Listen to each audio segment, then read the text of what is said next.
Welcome to the Health with Hashimoto's podcast. My name is Esther. I'm so happy to welcome you here where you learn simple and sustainable things that you can do to improve your overall health. Of course, we're talking about Hashimoto's, we're talking about autoimmune stuff, but we're really talking about you and your journey. I am talking to every single person listening, but right now I'm in your earbuds or on your speaker. And so it's really a conversation between me and you, figuring out what you can do. And there's a lot of things that you can do for your health. So many. I talked to somebody just the other day and I said, during this Hashimoto's health session, I can give you 500 different things to do, but that's not going to help you because it's going to overwhelm you. Instead, we have to focus on what is going to be simple and sustainable right now. What can you implement right now without increasing your stress? Let's move the needle forward in your health without overwhelming you, because then that's going to send you backwards. So that's what we're going to do on today's podcast. Today, we're going to talk about chemicals and what you can do. Simple and sustainable. I'm not going to overwhelm you. We're going to talk about practical things you can do. So I was looking for some quotes and statistics for today's episode, and I came across this website. It is from the Center for Occupational and Environmental Medicine. They've been, quote, a world-class center of excellence in medicine since 1978. They have this to say about chemicals and autoimmune. They say, since most autoimmune diseases are linked to our various hormones, most scientists believe that toxic chemicals may also trigger autoimmune diseases. They go on to say that, I have to scroll down a little bit. They say research suggests that only 30% of autoimmune diseases are due to genetics, and the remaining 70% are attributed to environmental causes. And they go on to describe those causes. That's a lot. And you know what? That's really nice, because it means while we can't change our genes, we cannot change our lineage, what we can change is the things that we're exposing ourselves to. We might not be able to change everything. Now, can I change the air that I breathe outside? When I go outside for a walk, can I change that air? No, I can't, unless I move to another part of the country. And I'm quite happy here. You can't change everything, but you do have control over a lot of things. Now, when I'm talking today about like chemical exposures, I'm not talking about going and cleaning up a toxic waste dump. What I'm talking about is like the low level daily things that we encounter. There are so many, I cannot tell you all of them. Like there are thousands upon thousands, but a lot of them fall into categories like heavy metals. Heavy metals are chemicals. They're naturally occurring. Lead, mercury, arsenic, those are naturally occurring, but when they're elevated in our bodies, they can cause autoimmune diseases. Especially heavy metals have been linked to thyroid problems, autoimmune thyroid problems. And that's not cool. That's what we want to avoid, right? But other chemicals are things like mold. And then mold releases gases, and that's called mycotoxins. So together, mold and mycotoxins are usually put together because obviously the mycotoxins wouldn't be there without the mold. And those are a huge trigger in chronic inflammation and autoimmune problems. So mold and mycotoxins. And then there's pesticides. Pesticides are all over. And then there's just all of the chemicals like added to food, added to water, added to plastics, added to everything. So many chemicals. So many. I learned something new this week. I'm always learning things new, but this one I was not super excited to learn. And that was that phthalates are in our foods. Now, phthalates are a chemical that is added to a plastic to make it a little bit more plasticky. It's literally called a plasticizer, I believe. And they're to make it like more flexible, to make it more pliable, less brittle. And phthalates are not good for you. However, they are added to things that hold food. And then as the food goes through the food processing chains, it picks up phthalates. So phthalates are in plastics, and yet they've made their way into our foods. Now, obviously, the more processed something is, the more of a chance it has to pick up those phthalates. If you go and pick an apple off of a tree and eat it, it's not going to have phthalates in it, right? But if you send that apple through so many different processes, and then it comes out in a little fruit leather candy that's on plastic, they come rolled up in the plastic. Well, then is that one going to have phthalates in it in the actual food? Maybe. In fact, this is what I found in a different article. It says many authors reported high concentrations of phthalates in soft drinks, mineral waters, wine, oil, ready-to-eat meals, and other products. And they specifically say that it's probable that it comes from a consequence of their accumulation along the food production chain and the accidental release from packaging materials. But I am not happy to find out that there are little plastic chemicals or plasticizers in our foods. Yuck. That's just not cool. So really, there's chemicals all around us, and we have these low level exposures every day. If you bought new carpet or new couch or painted your house, inside or outside, if you have laundry detergent that has smells that have, lovely floral, quote, clean smells, if they have smells, probably you're being exposed to chemicals from all of those things. The carpet and the furniture, those have the fire retardant chemicals in them. The paint, now you can buy low or no VOC paint. The VOC stands for volatile organic compounds, and we don't want those. We don't want, the things in our air. We don't want them seeping out of the paint and getting into us. So there's chemicals all around us, but there are things that we can do to lower our exposure. So the first thing we want to do is we want to reduce as much as possible. So I've said it a couple times in the free mini course, Hashimoto's Decoded. I think I talked about, switching over. If you have smelly laundry detergent, switch over to something that is unscented. If you have smelly soap, switch over to something that is unscented. If you're going to paint the rooms in your house, look for something that is low or no VOC. There's a lot of things that you can do to reduce your exposure. And then obviously the more processed foods are, the more chemicals and toxins they have in them. So that's just another reason to try to eat less processed foods. There's a lot of other benefits to eating less processed foods, but that's a new one that I discovered this week. And then toothpaste. Let's talk about toothpaste. One of the chemicals, one of the periodic table of elements, can you picture that table? Above iodine is chlorine and fluoride. And fluoride is in your toothpaste, and it is hard on your thyroid. So if you're going to, next time you're going to the store to get some toothpaste, look for one that doesn't have fluoride. There is a different mineral. It's actually the mineral that makes up your teeth. It's called hydroxyapatite, and it's all over in toothpastes now because the makers of toothpaste realize that we're trying to have a healthier lifestyle. So if you don't want fluoride in your toothpaste, you want something that works better with less health consequences, then look for one that has hydroxyapatite. And some people are like, well, if it's so good, then why isn't the American Dental Association talking about that? I heard one really good point, and they said, if the American Dental Association admits that fluoride is causing a lot of problems, the American Dental Association would be hit with so many lawsuits because of the damage that they have, unwittingly put on people because of how much they push fluoride. The person I listened to, she was actually a dentist and a very, very high, educated. She went back for more schooling dentist.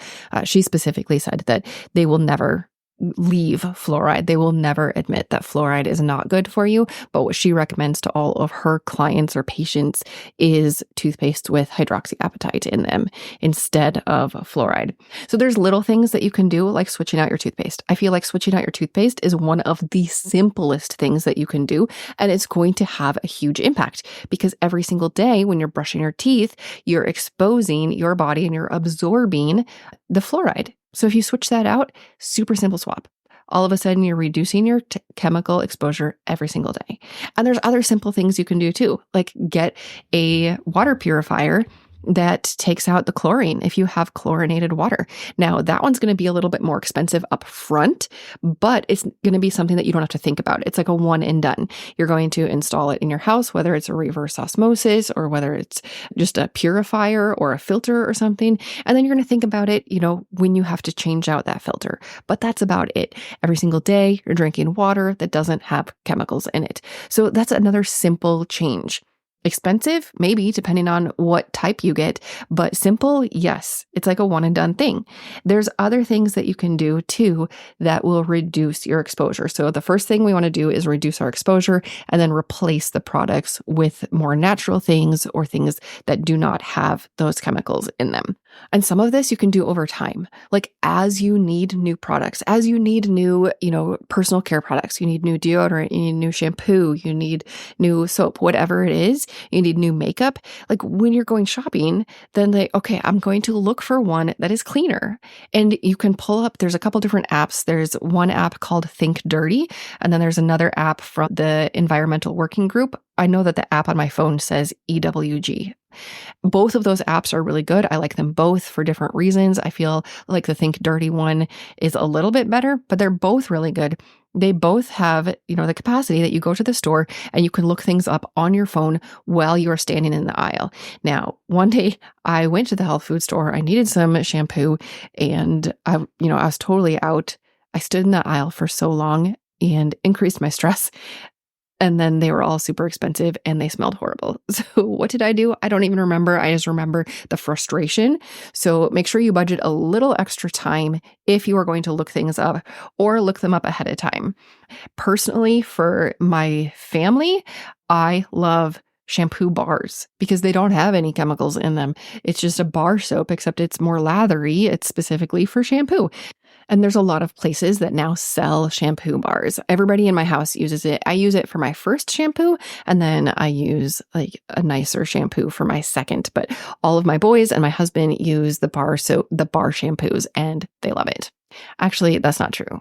My boys are boys. I don't think they love any personal care product. They use it and they don't complain. So maybe that would be a little bit more accurate. My husband has never told me an opinion one way or the other on a shampoo bar. I love it for them. I will say that. I love that I am not buying something that is giving them chemicals every time they take a shower. I use bar soap in the shower. That's what I supply everybody with. And when my boys get older and they want to use their own money to make their own purchases, then we can talk about it. But right now, I make the purchasing decisions, and I will always choose to not add more hormone disruptors to my kids' bodies. I don't want them in mine either. So that's just an easy swap. As you run out of something, you replace it with something that is a bit more natural or a bit more healthy.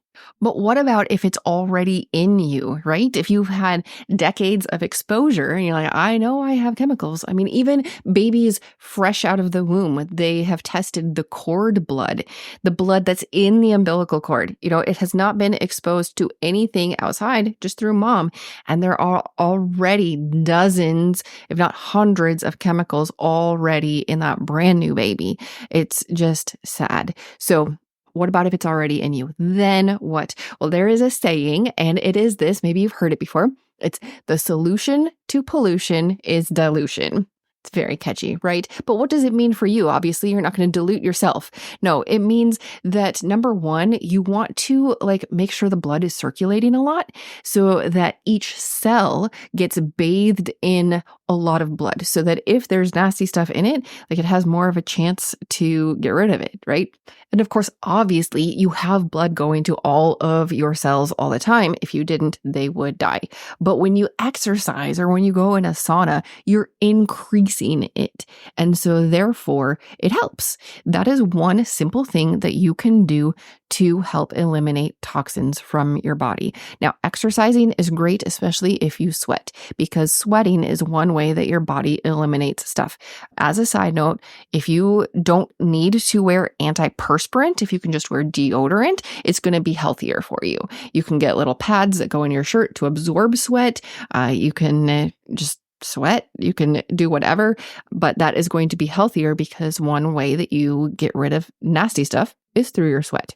So exercising, or if you can't exercise, or in addition to exercise, going in a sauna, that is going to do the same thing. It's going to get your blood moving a little bit more. It's going to help you sweat. So both of those things are good. I have started using a red light therapy belt.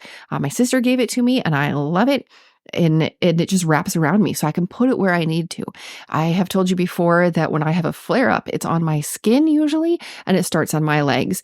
And it's affected me the last 2 or 3 winters. Well, I started to get a little patch of that on my legs. So I've been using that red light therapy on my legs, and it is helping so much. I've obviously been doing other things so that I don't get that flare up this year. I've been addressing those root causes, and it has been so much better this winter than any of the last winters. It has been wonderful. So the regular sauna or those infrared saunas, or like I said, you can even do the belts or the infrared lights. Now, obviously the light isn't going to be as much as the sauna as far as like sweating, but the infrared light has a few different health properties. So they are both good. And then another thing you can do for getting things out of your body, again, the solution to pollution is dilution. Make sure you're staying hydrated. How much do you drink every day? That's something so simple, and yet it's so easy to neglect. Every single night, I try to fill up a couple, 2 or 3 quart-sized mason jars, because I know that if evening Esther fills them up, daytime Esther will drink them. If evening Esther forgets, or just doesn't even forget, just plain doesn't do it, then daytime Esther is not going to drink as much. I just don't go and stand in front of the fridge where, our little filter water thing is and fill up my water bottles during the day. If I do it at night, then it's no big deal. I will drink more during the day, and drinking more is one simple thing that you can do. Drinking more water or herbal tea is one simple thing that you can do to decrease your toxin load, and you're decreasing it because you're giving your body more of a chance to get rid of stuff. Now, is this going to be like the best thing? No, it's going to be something rather small in the scheme of things, but it makes a difference. In addition to staying hydrated, you can also do lymphatic massage. I've talked about your lymph in other episodes, and it is your garbage disposal system of your body. Little tubes that run right alongside your arteries and your veins, except instead of carrying blood, they carry basically the waste. And so if you exercise, that moves the lymph. If you jump on a rebounder, technical name for a mini trampoline, or if you do lymphatic massage, those are all ways to move your lymph. Now, is your lymph moving when you breathe, especially if you're using your abdomen to breathe? Yes. Is your lymph moving when you walk? Yes, it is. But those other things, the specific exercise, the rebounding, the lymphatic massage, even taking a bath, those are things that can increase how much your lymph is moving. And then 2 more things. Another thing is obviously, where is everything going? Like, what's your biggest elimination? It's when you go to the bathroom and you have a bowel movement, right? So make sure you're having a bowel movement at least once a day. You do not want think of it when you go into a outhouse, especially a porta potty, how nasty those things are. Do you want that sitting in your body for days? No, gross. Please poop every day. Increase your fiber, and with your fiber, make sure you're increasing your hydration, your water, so that it doesn't constipate you, but increase your fiber because that is like it sticks to, or it absorbs the things that you want to eliminate. Fiber helps you poop, and pooping is how you eliminate. So increasing your fiber is a good way to remove toxins. So poop once a day. Then the last thing is increase your glutathione. Now, glutathione is like sticky fly paper. If you live out in the country like I do, you probably have used fly paper before. If you live in the city, maybe you've seen it in restaurants or something, which would be gross. But it's like these strips of basically glue that you hang from where the flies congregate, and then they stick to it, and you get rid of the flies. Glutathione is like that in your body, except it's sticking to, or the things that are sticking to it are the toxins. Glutathione is one of the things in your body that is the master detoxifier, and you can create more. And I've talked about it a lot of times. It's the NRF2 pathway. When you increase that NRF2 pathway, you increase how much glutathione your body makes, and you get rid of more. Specifically, the product I use, it's called Protandim NRF2, and studies have shown that it increases your glutathione production by 300%. That's huge. So much. And if you can increase that sticky fly paper and escort things out of your body, let's do it, right? You can get just plain glutathione as a supplement. However, it's not very bioavailable, meaning your body can't use it very well. Even if you get the IV form, you're getting obviously some right into your bloodstream, But of course, what your body creates is 100% bioavailable. Like everything that your body creates, it creates for a purpose so that it can be used. So I activate my own pathway so that my glutathione production goes up by 300%. I hope this is helpful. If it is, please share this episode or an episode with a friend. And come over to our brand new app and join our baby community so that we can build that community and encourage and support each other. Come over there, share your story so that we can build together. I'll see you over there. This podcast is for informational and educational purposes only. Please be sure to discuss any concerns and plans with your trusted healthcare professional.